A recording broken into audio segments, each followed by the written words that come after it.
The Bible says love. Bible says in the... I was reading through some passages in the Bible with you. I only say what the Bible says. Moses was the Hebrew.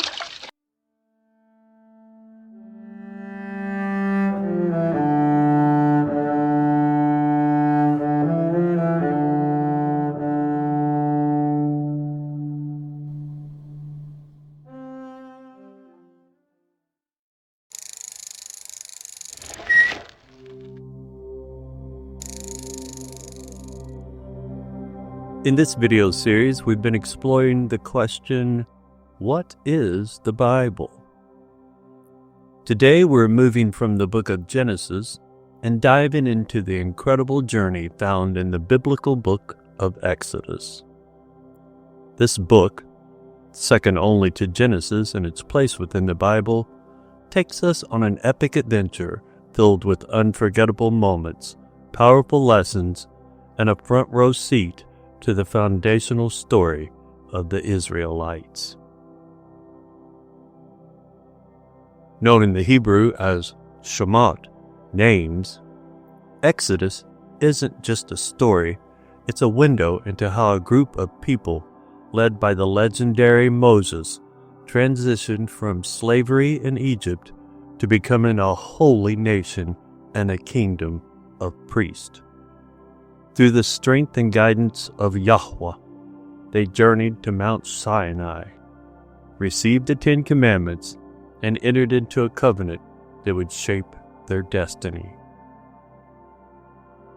Beyond the storytelling, Exodus lays the groundwork for community life, offering laws and instructions for building the tabernacle and a vision of God dwelling with His people. It's also a tale that captures themes of deliverance, identity, and faithfulness, which still resonate with believers today.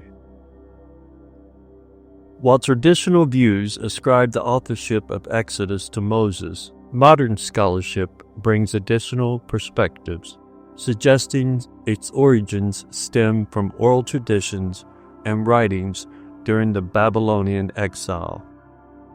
However you approach it, one thing is clear.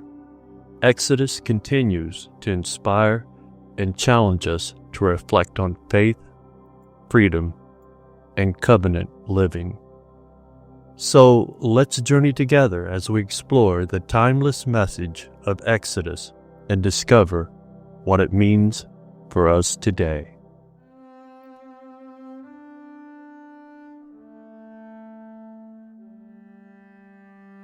Let's take a moment to talk about the name Exodus, a title that perfectly captures the heart of this incredible book. The word Exodus comes from ancient Greek, exodos, which literally means way out or path out. It's made up of 2 parts, ex, meaning out, and hodos, meaning path or road. Pretty fitting for a story all about leaving Egypt behind and stepping onto a path towards freedom and covenant living, don't you think? But that's not the name the Hebrews gave it. In the Hebrew Bible, the book is called Shemot, which means names. Why? Because it opens with the phrase, "These are the names of the sons of Israel." It's a reminder that this isn't just a story about leaving Egypt. It's a story about people, their identity, and their God. The Greek title highlights the dramatic escape and journey, while the Hebrew title focuses on the people and their connection to their heritage. Together, they give us a fuller picture of what Exodus is all about. A way out, but also a way forward as a chosen community. So whether we're thinking of paths or names, the title invites us to reflect on our own journeys, where we've come from and where we're heading, with God leading the way.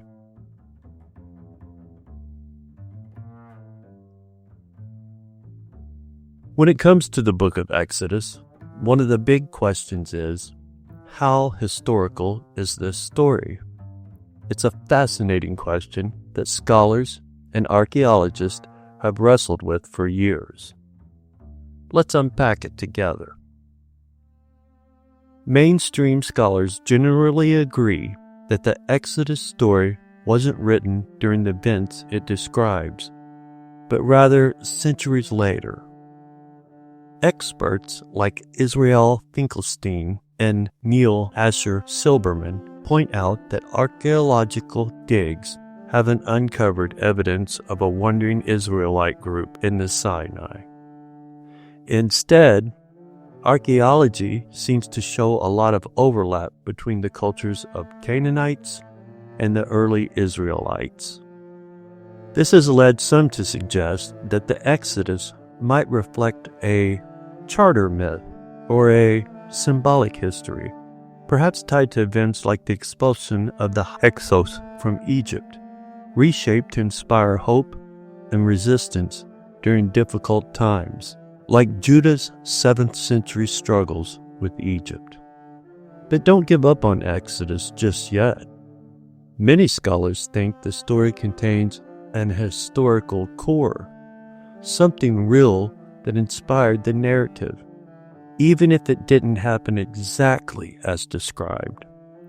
What that core might be is up for debate. Was it a smaller group of people who left Egypt? Was it a collective memory of a liberation that evolved over time? For believers, the focus often isn't on proving every detail, but on the message of the story. God's faithfulness, deliverance, and the shaping of a people called to be His own. Whether we're looking at archaeology, oral traditions, or faith, Exodus continues to speak to questions of identity, community, and God's role in history. So while the historicity debate is ongoing, the heart of the Exodus story still invites us to reflect on how God moves in the midst of struggle, leading us towards freedom and purpose.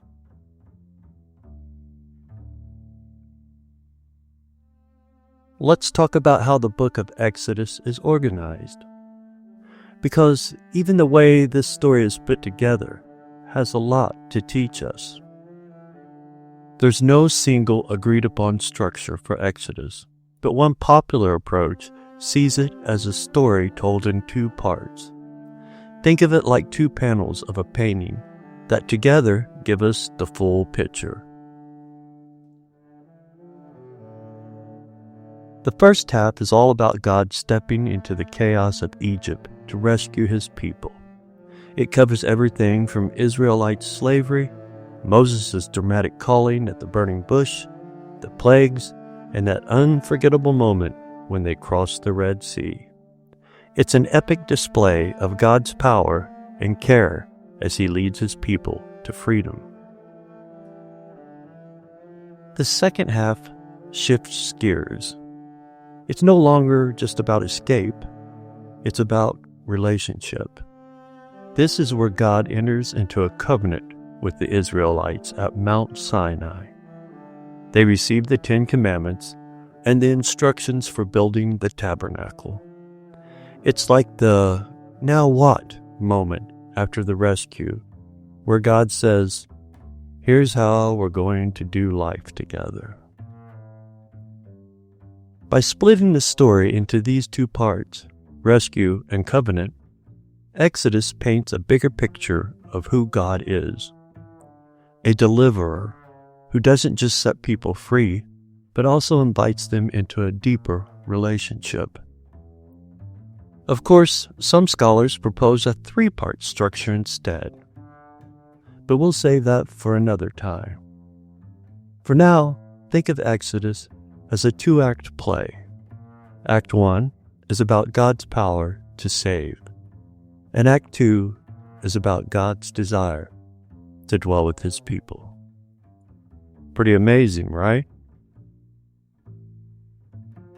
So, my friends, as we dig deeper into Exodus, keep this structure in mind. It helps us see how the story moves from freedom to faithfulness.